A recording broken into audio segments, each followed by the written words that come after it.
สบายดีนักลงทุนหมดทุกท่านกับมื้อนี้เจอกับโค้ชทรายสอนเทรดทองทุกคนเนาะหรือว่าเทรดเดอร์อิสระเนาะเดี๋ยวมื้อนี้อาจารย์จะมาแนะนำเนาะสำหรับวิธีการ copy trade โรบอทเทรดเดอร์อิสระนะอยู่ที่โบรกเกอร์ HF Market นะทุกคนเนาะก็ถือว่าโบรกนี้อาจารย์ก็เอามาสเตอร์มาลั่นอยู่นี่เนาะอีก1โบรกเนาะก็สำหรับนักลงทุนท่านใดที่ใช้งานโบรกเกอร์นี้อยู่แล้วเนาะอยากมาติดตามเนาะหรือว่าอยากมา copy trade โรบอทเทรดเดอร์อิสระของโค้ชทรายเนาะก็สามารถมา copy trade ได้นะทุกคนเนาะโอเคเดี๋ยวเรามาเบิ่งกันว่าวิธี copy trade ว่าจะมีแบบไหนเนาะอันนี้ account ที่อาจารย์จะใช้ใน copy trade เนาะก็ตามนี้เลยนะทุกคนเนาะก็ตามนี้เลยเนาะแล้วก็บาลานซ์ในการ copy trade โรบอทเทรดเดอร์อิสระหรือว่าทุนขั้นต่ำในการ copy trade ก็ประมาณ$50เนาะ$50เนาะโอเคเข้าสู่ระบบแล้วปุ๊บเนาะหลังจากนั้นก็ให้เราหาเมนูที่ว่าHF copy นะทุกคนเนาะเนี่ยอาจจะเขียนบอกว่า HF copy ฮะเนาะก็ให้เราเข้ามาที่ตัว follow สัญญาณการเทรดเนาะให้ทุกคนติ๊กไปได้เลยเนาะเนี่ยติ๊กเข้ามาแล้วก็มันจะมีmaster ต่างๆเนาะอยู่แถวนี้เนาะก็ถือว่าค่อนข้างจะหลายอยู่เนาะเนี่ยหลังจากนั้นอยากหาระบบอาจารย์เนาะก็เพียงแต่พิมพ์ชื่อเนาะพิมพ์ชื่อmaster ไปได้เลยเนาะเทรดเดอร์อิสระเนาะเนี่ยเทรดเดอร์อิสระโอเคนะทุกคนถูกต้องหลังจากนั้นก็กดค้นหาได้โอเคขึ้นมาแล้วเนาะอันนี้จะเป็นมาสเตอร์ที่อาจารย์ลั่นในปัจจุบันนี้เนาะก็ถือว่ามีอยู่3มาสเตอร์เนาะบัดนี้เราจะ copy trade เนาะเราก็สามารถเลือกได้เลยเนาะในนี้หันอาจารย์จะยกตัวอย่างอาจารย์จะ copy trade ตัว Trader อิสระ IQ เนาะอาจารย์เห็นว่าโอเคมาสเตอร์ตัวนี้กำไรค่อนข้างจะเติบโตเนาะแต่ว่าความเสี่ยงมันก็ประมาณ 16% เนาะแต่ว่าอาจารย์เป็นสไตล์ที่มักเทรดชันจังซี่เนาะก็อาจจะเหมาะกับตัวนี้เนาะคันผู้ใดมักเป็นระบบเดย์เทรดมักเทรดจบภายในมือเนาะฮู้ผลเลยก็ใช้ตัวนี้เนาะ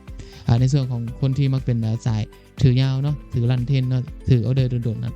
ก็จะเหมาะกับตัวนี้เนาะอาจารย์จะยกตัวอย่างในการ copy trade ตัวนี้ก่อนเนาะหลังจากนั้นก็ให้เรากดติดตามได้เลยนะทุกคนเนาะโอเคเนาะเนี่ยอาจารย์ก็ติดตามมาแล้วเนาะในส่วนตัวนี้เนาะให้เราใช้จำนวน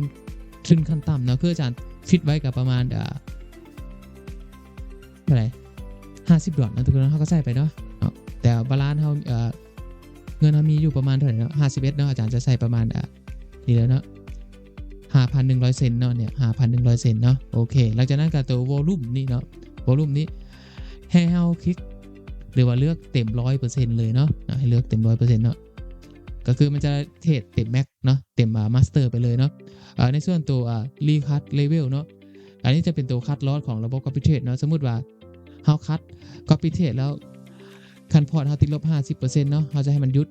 เนาะก็สามารถตั้งได้เนาะแต่คืออาจารย์เนี่ยอาจารย์จะคัดเต็มเลยเนาะจะบ่ให้มันหยุดเนาะก็คือให้มันเทรดตามมาสเตอร์ไปเลยเนาะก็ให้ตั้งเป็น0เนาะแนะนำให้ตั้งเป็น0นั่นเนาะโอเคหลังจากนั้นก็ใส่พาสเวิร์ดเฮาเนาะพาสเวิร์ดล็อกอิน MTC เฮาเนาะทุกคนเนาะเฮาก็ตั้งไว้เนาะ